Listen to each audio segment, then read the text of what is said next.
வணக்கம் ஃப்ரெண்ட்ஸ், வாங்க இன்றைக்கி நம்ம எம்இ விலாக்ஸ் ஆஃப் மலர்விழி சேனலில் பார்க்க போகிறது ஒரு ஈஸியான சிம்பிளான ஈவினிங் ஸ்நாக்குங்க. உளுந்து வடைக்குன்னு நம்ம ஊற வச்சு அரைச்சி எல்லாம் செய்வோங்க. அப்படி டைம் எடுத்து செய்ய வேண்டியது இல்லைங்க. ஒன்றும் இல்லை, ஈவினிங் டைமு பிள்ளைங்க குழந்தைங்க ஸ்கூல்லேருந்து வர்றாங்க, நம்ம இட்லிக்கு மாவு அரைப்போங்க.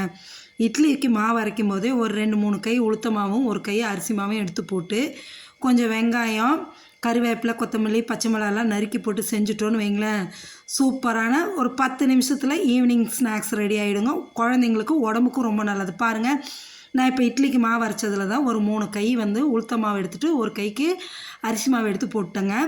பெரிய வெங்காயம் நல்லா ஒரு வெங்காயம் நறுக்கி எடுத்து போட்டேன். கருவேப்பிலை கொத்தமல்லி கொஞ்சம் நறுக்கி போட்டேங்க.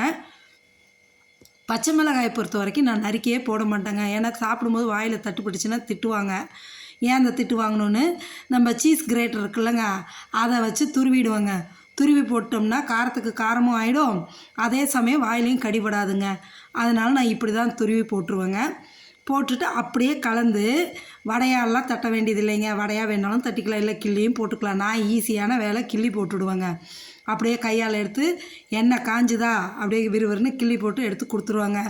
நல்லா இந்த மழைக்கு இந்தமாரி ஒரு ஸ்நாக்ஸையும் கொடுத்து ஒரு சுக்கு காப்பியும் போட்டு குடிச்சிட்டோன்னு வைங்களேன், அவ்வளோ சூப்பராக இருக்குங்க. இன்றைக்கி சாயங்காலம் நாங்கள் இது தாங்க செஞ்சோம். அதாவது நேற்று ஈவினிங்குங்க, மழைக்கு நல்லா இந்தமாரி இட்லிக்கு மாவு அரைக்கும் போதே எடுத்து போட்டு செஞ்சு ஒரு சுக்கு காப்பியும் போட்டு இதை நல்லா சுட சுட சாப்பிட்டு அப்படியே அந்த சுக்கு காப்பி குடிக்கும் போது அவ்வளோ நல்லா இருந்ததுங்க. நீங்களும் இந்தமாரி ட்ரை பண்ணுங்கள். உளுத்த வடைக்குன்னு நம்ம ஊற வச்சு அரைச்சி செய்கிறது கொஞ்சம் நம்ம யோசிப்போங்க, சோம்பேறித்தனமாகவும் இருக்கும். இட்லிக்கு எப்படி இருந்தாலும் மாவு அரைக்க போகிறோம், அதில் ஒரு 2-3 கை உளுந்து மாவு எடுத்துகிட்டு ஒரு கை அரிசி மாவையும் எடுத்து போட்டுக்கிட்டு வெங்காயம், கருவேப்பிலை, கொத்தமல்லி, பச்சை மிளகாலாம் போட்டு இந்தமாரி கிள்ளி கிள்ளி போட்டு எடுத்துட்டோன்னு வைங்களேன், இந்த எங்கள் பொண்ணு எல்லாம் எனக்கு அதில் 3 வடை தட்டி தாண்டிடுச்சுங்க. அதனால் அதை 3 வடையும் அதுக்கு தட்டி கொடுத்துட்டேங்க. இந்தமாரி வடையோ கிள்ளு போண்டா மாரி போட்டு போண்டா மாரி உருட்டியும் போடலாம், கிள்ளியும் போட்டுக்கலாம், நம்மளோட சௌரியங்க. 10 நிமிஷத்தில் ரெடி ஆகிடுங்க ஸ்நாக்ஸு. இதேமாரி நீங்களும் செஞ்சு சாப்பிட்டு பார்த்துட்டு எப்படி இருக்குன்னு எனக்கு கமெண்ட் செக்ஷனில் சொல்லுங்கள். அப்படியே சிம்பிளாக ஈஸியாக 10 நிமிஷத்தில் செஞ்சுக்கலாங்க. மேலே நல்லா மொறுன்னு கிறிஸ்பியாக இருக்குங்க, உள்ளார நல்லா சாஃப்டாக இருக்குங்க.